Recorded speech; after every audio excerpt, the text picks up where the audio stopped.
So, Richard, you've got some questions for George then? Yes. So, out of all the events you've shot and won over the years, George, what would you consider to be your best ever comeback from a position, say, at a halfway point or after day one, where you thought you couldn't possibly come back and win from the position that you were in? I think probably there's only one real event that would stick out. Where Does it involve one that I was at? I think you probably were there. I'm sure you were there. It involves Portugal in '93, I think it was 1993 at Monfortino. Yeah. I'd never been to Portugal before. It was a very strange place. Food was, hadn't really experienced that sort of food. It was right out in the middle of anywhere. It was a dust bowl.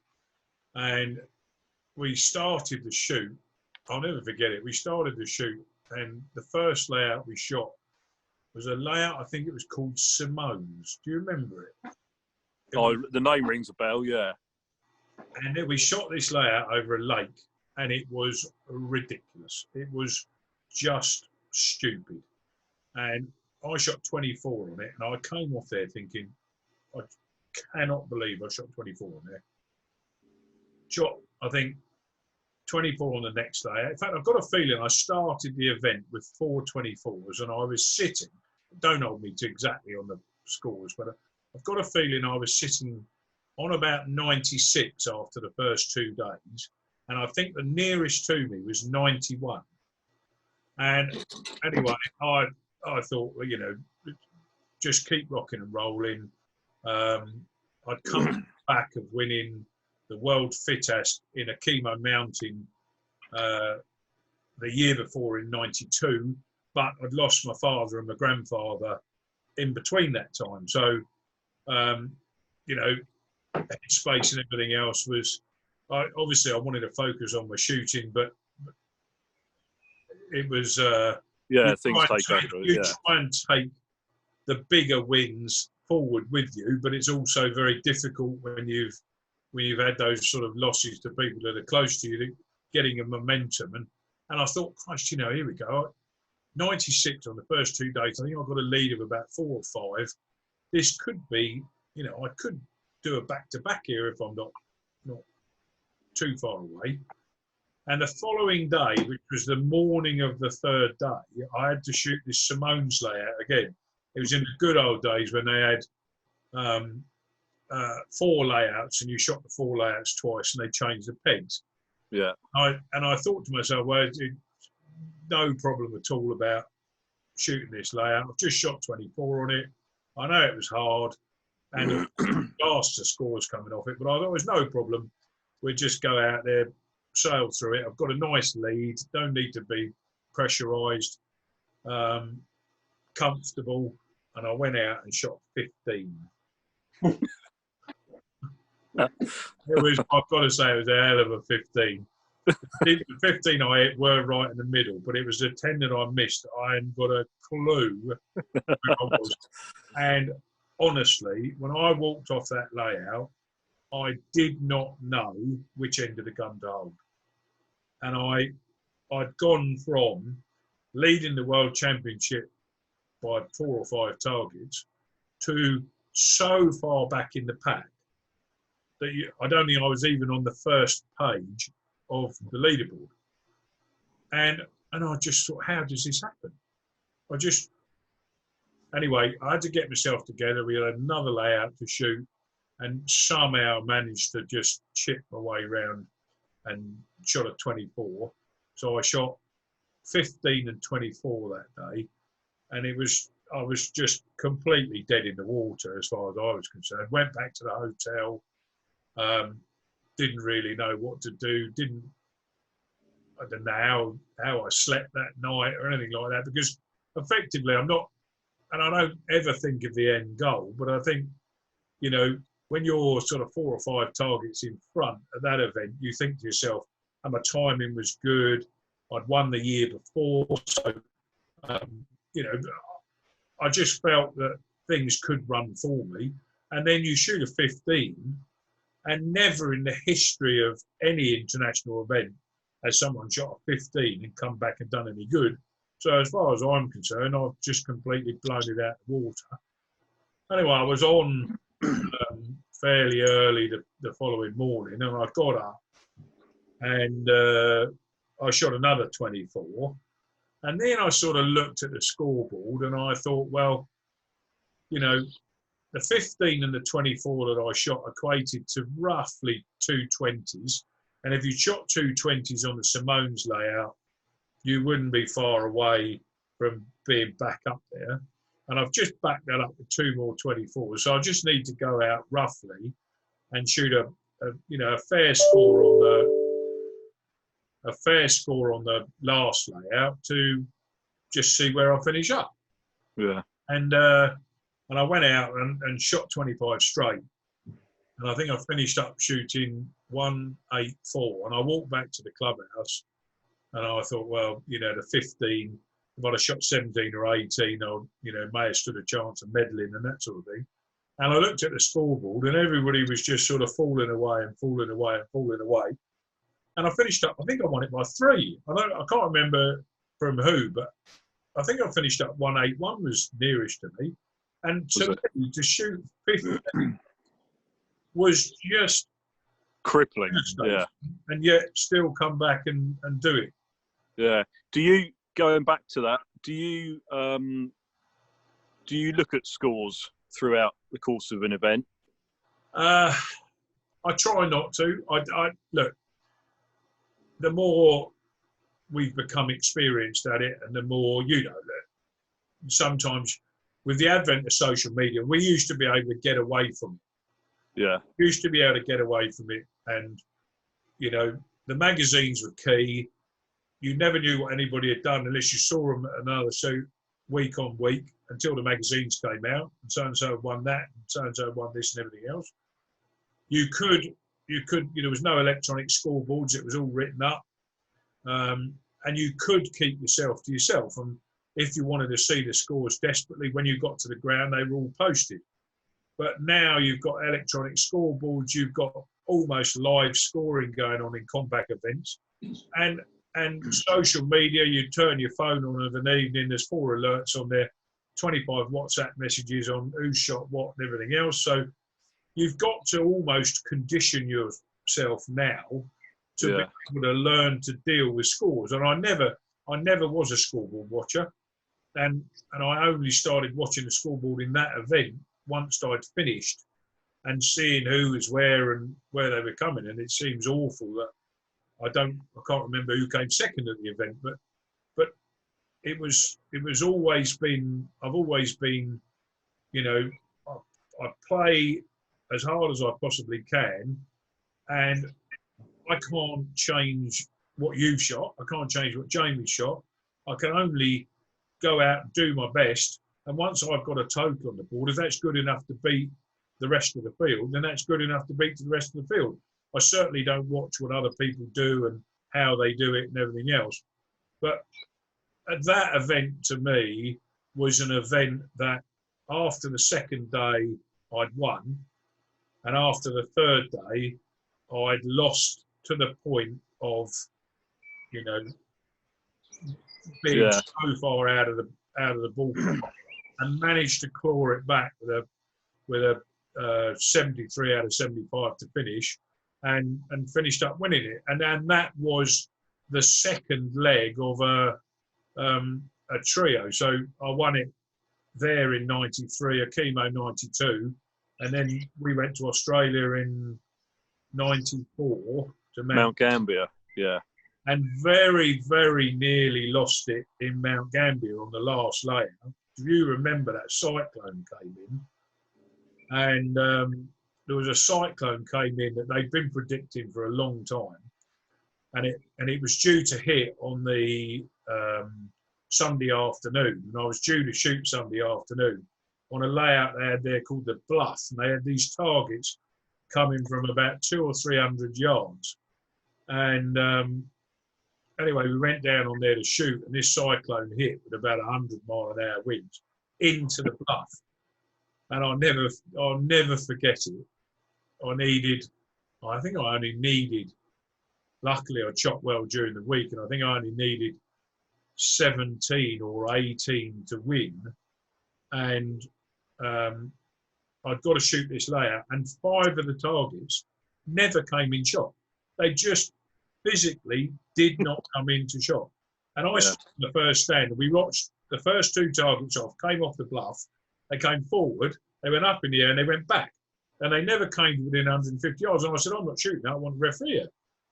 And so the referee came down, and I said, wind-affected targets, I appreciate.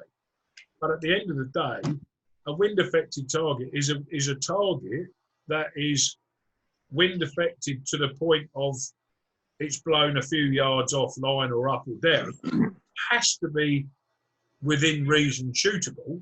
And these don't even come within the range of a shotgun. They were 150 yards away. And he said, well, there's absolutely nothing we can do. The cyclone's up. You're going to have to shoot the layout, and that's it. And I shot the layout, and I shot a 20 on the layout. I missed the 5 birds that never came in range, and I killed all the rest and finished up winning it by 2, I think, from Carl. You were right up there in that one. No, it was me. I was runner-up. You were runner-up and Carl was 3rd? Yeah, I think so. I think that's how it went. Yeah.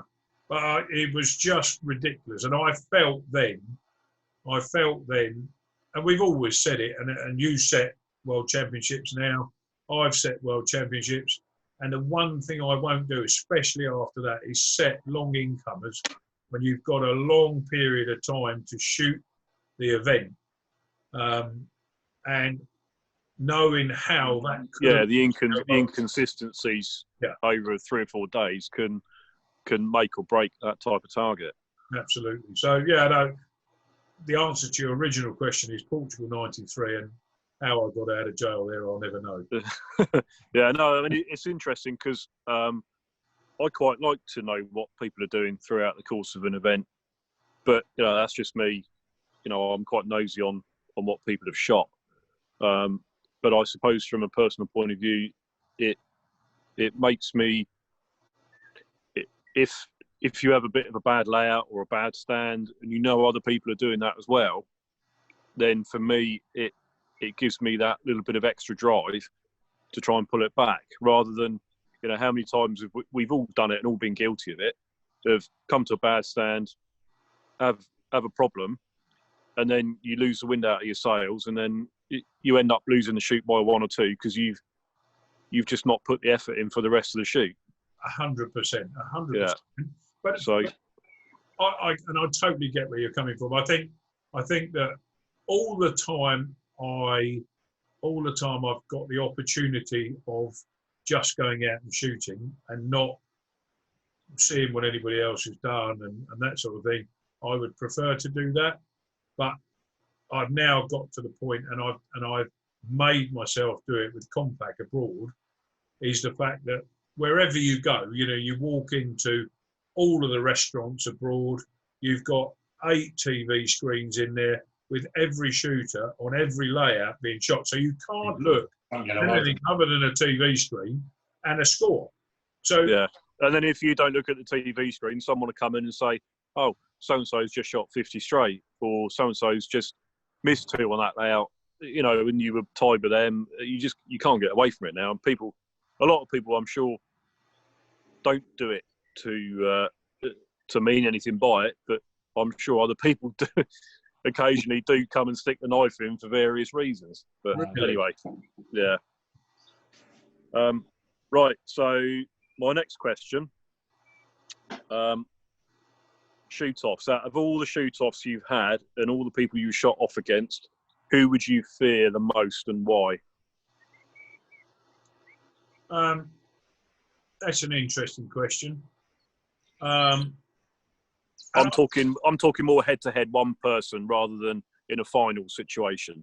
Yeah, and I would say that throughout my career, I've been fairly lucky in the fact that I haven't had huge amounts of shoot-offs in major international events, which, you know, I'm really pleased to have got into that scenario, because, as you quite rightly said at the Olympics, you know, you could have 10 different winners on 10 different days.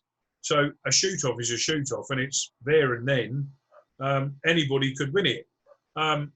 If I was going to fear anybody, it'd probably be, and I wouldn't, fear is not the right word, but you know you're in a battle. Smithy was always, you know, when I was growing up, and I've got probably 10 years on you, he was the man. He was the man. And I made sure that because he was the man, that's where I wanted to be, to pit myself against him all the time, so that I knew as a gauge as to where I was within the sport. So consequently, as you got better and he was at the top, you got into more shoot-offs with him. And I did get into a few shoot-offs with him. But as soon as you got into a shoot-off with him, he almost changed. He almost changed. He just,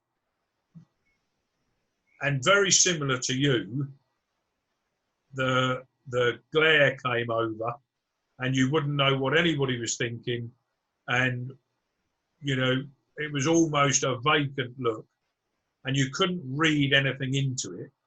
And that's where, you know, it's like you turn around and say, we were talking about the double trap, and I was thinking about you say about the chimp taking over. Because I always like having the crack, and when you've got someone standing there, even if you're shooting off with them, you know, I would still have a conversation as we do, and that sort of thing. But certainly with AJ, and more recently with you would look at I'm shooting off against you and I'm not getting anything back.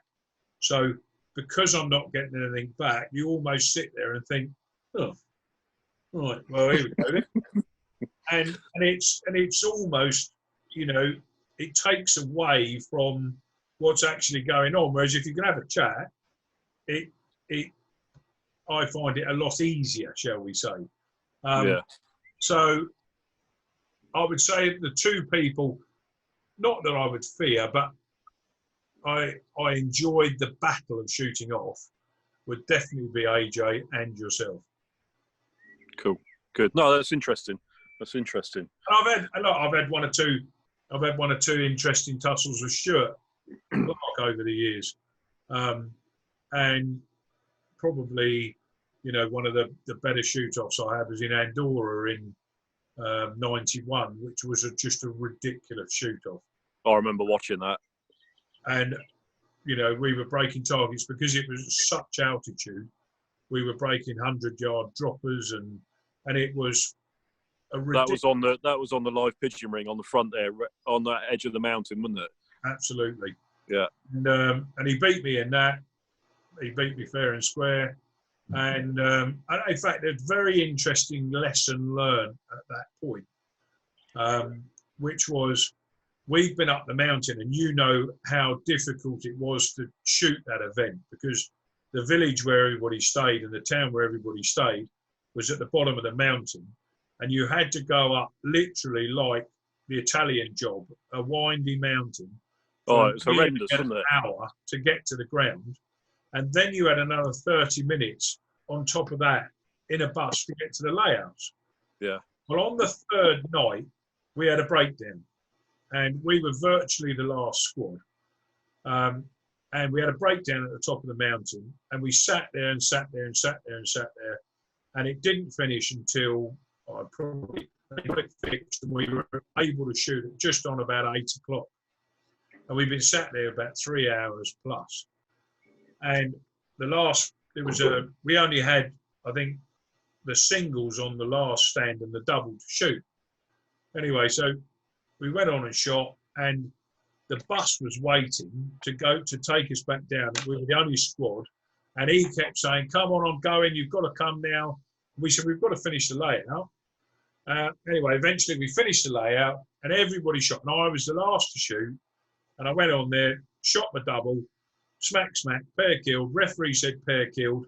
I ran over, put my gun in the case, straight down over, got on the bus, back down, got in the car, went down the bottom. Knew I'd shot, I think it was 24 on the last layout.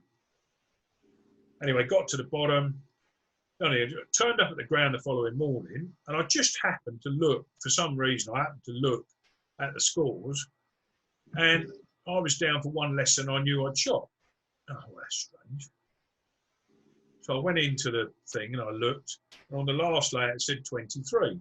I thought, no, they've got that wrong, there's no problem. So I went in there and I said, I'd like to, can I have a look at the scorecard? And they said, no, can't look at the scorecard unless you put in a complaint to the jury. So I said, no problems. I put a complaint into the jury, paid my money. They got a scorecard out, went along, and the last pair was killed and lost, and I'd killed the pair.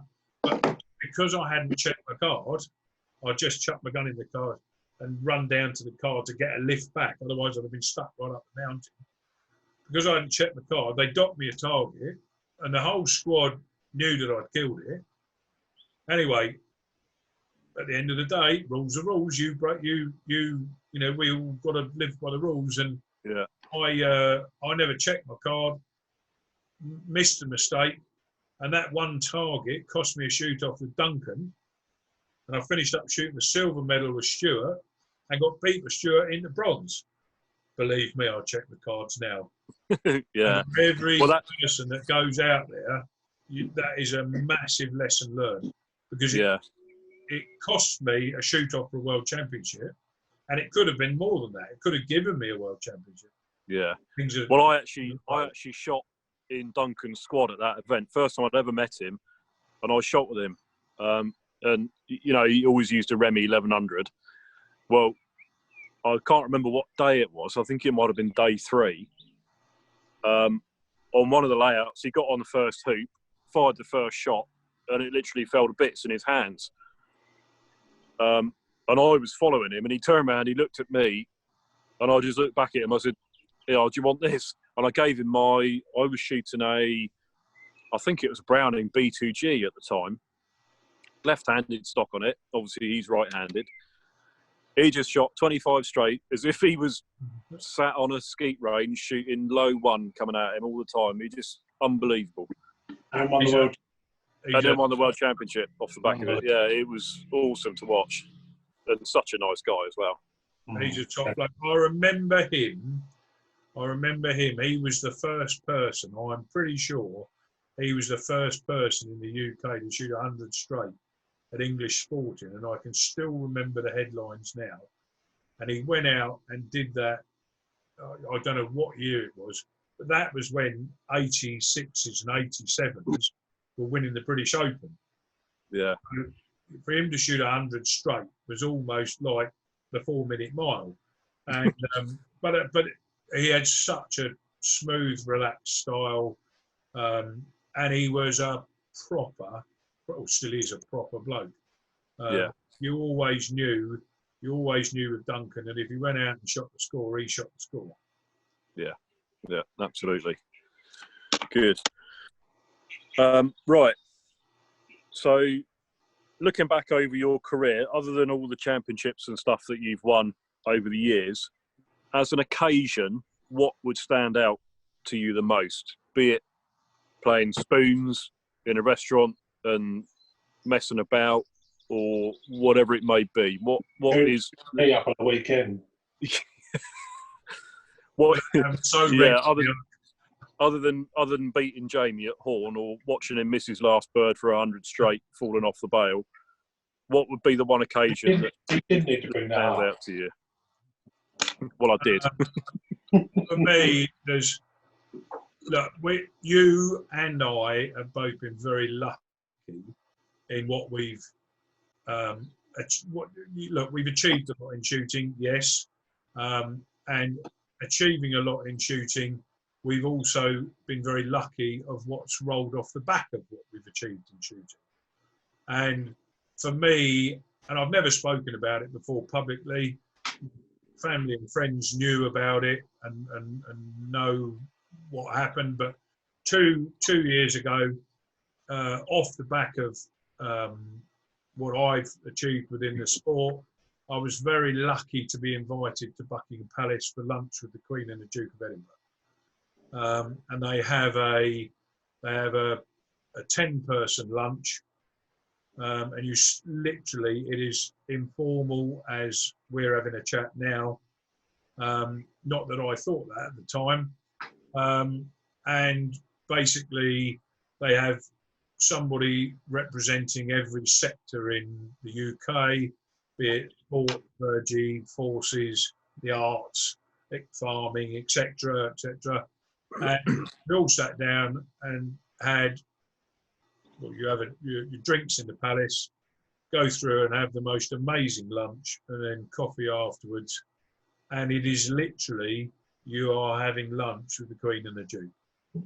And for me, to have that opportunity of representing the sport that I love and have done so much with, at the palace with them, and have, you know, a one-to-one with the Duke of Edinburgh that was, I couldn't repeat on here, and then to have a chat with the Queen at the end that I wasn't expecting to get, that went on 10 times longer than I expected, was to me the icing on whatever I've achieved.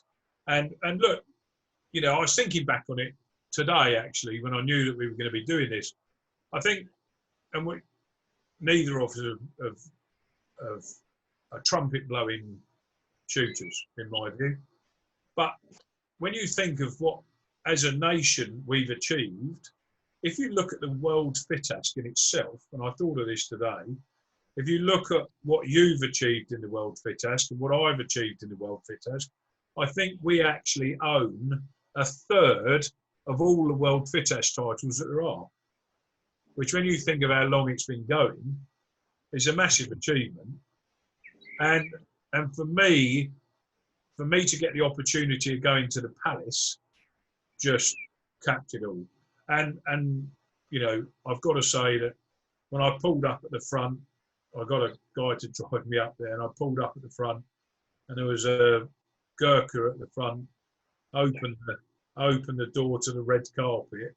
By the time I got to the top of the steps, and not through fitness, I couldn't breathe. I was that nervous. But going through and having drinks and the Queen and the Duke turning up, and you were made to feel so easy that, you know, look, to me, it's a day that will never, ever be forgotten. And luckily, my achievements within shooting have given me that opportunity, because they're not going to have Joe, you know, Public, the old fat butcher from Hastings, in the palace without having achieved something. No, absolutely. No, I mean, that's a fabulous story. And not to take any light away from that at all, but I had exactly the same lunch in 2001. Obviously, after winning in Sydney in 2000, I got a similar invite. And like you say, it's just absolutely amazing to be in that situation, Yeah. off the back of the sport that we've both had so much passion for over the years. Was quite something. Yeah, it is. It's and I'm very, you know, I'm a very proud royalist anyway. I think the royal family do so much for this country. You know, that to just go there and be in their company was more than enough. Yeah, no, absolutely. No, well done. Right, moving on. What would be the one thing that you would change to make the sport a better place? That's an interesting one. I think if I was going to change anything, I would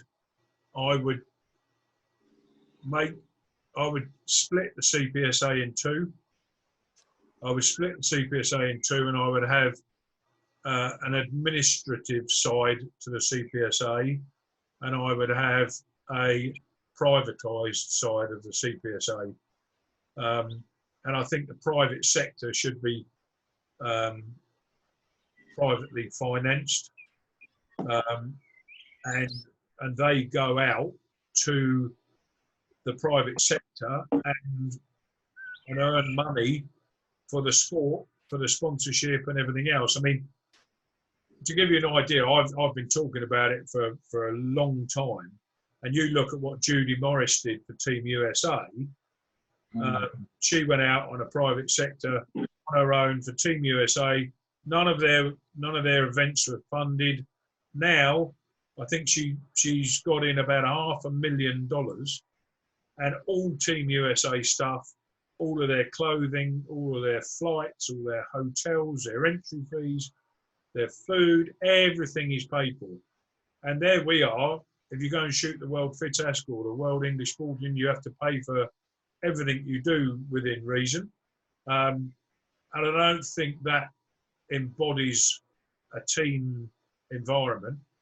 And also, you know, you look at the likes of, certainly from my sponsors, Paul James at Gameball, Johnny Goodart, Brian Jardine, all of these people, as soon as a big event comes up, what are you going to sponsor it with? How are you going to sponsor it? You know, if you put 10,000 cartridges in, we'll give you a layout, we'll give you a headline sponsorship. They should be not being forced to give everything back to the sport. They should be sitting there allowing their products to be used by juniors, by whoever it may be. And the private sector, we should be more professional as a sport.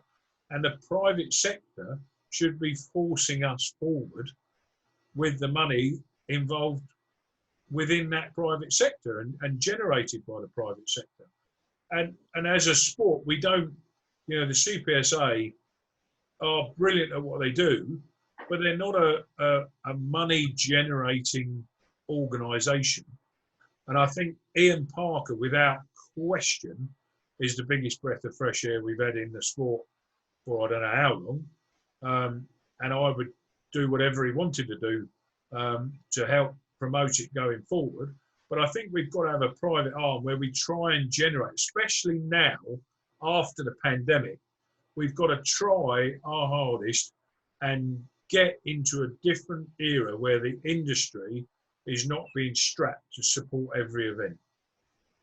Yeah, no, I agree. I'll bring it up at the next board meeting. Yeah, but you know what I'm saying. Yeah. Our industry as such is almost insular. And you look at when you set the Worlds in Summerley in whatever year it was, Embassy were on board, and you know that what the prize fund went up to and how much they put into it and the branding and where it got covered and everything that went with it. It was a whole different, you know, scenario. I mean, for me, we spoke, Jamie and I spoke the other day on this, and I don't want to repeat myself, but for me, to have the English and the British for the final, when there's no TV anyway, it's pointless. Why don't they, on one of those events, have the last day and all the money that's generated off the last day, they have 300 guns through it, all the money that's generated off the last day goes into the prize fund. And then all of a sudden, we're back to winning something that's worth winning. Yeah. And that generates publicity and an atmosphere in itself, and then you can start again. But at the moment, we've been very guilty of washing it down to, you know, everybody must have something to take part, whereas you're talking about an elite event at the English and the British, which for a lot of people is a lifetime's achievement to win one. And, you know, all of a sudden, if they've won that event and they're as proud as punch as their lifetime achievement, and they've had it washed right down and they've won 600 quid, it's only the equivalent of having a good Sunday round the circuit. Yeah, no, absolutely. Yeah. So for me, that's where I would change it. Yeah. Okay. One last question then. If you were to live your life again, what would you do different, if anything? Shooting wise, I wouldn't change a thing. I've had some fantastic highs and some fantastic lows. or not so fantastic lows. If I wasn't able to come back and go shooting, I'd love to be a professional cricketer. I think the gregarious nature of me and everything that surrounds cricket would have, you know, I'd have loved to have done that. I might have had to stay a bit fitter as well. But, I would have loved to have been a professional cricketer for the team, gregarious environment and the crack. Yeah, cool. James, Well, down to you. Those questions that you're giving to George. Thank you to the pair of you.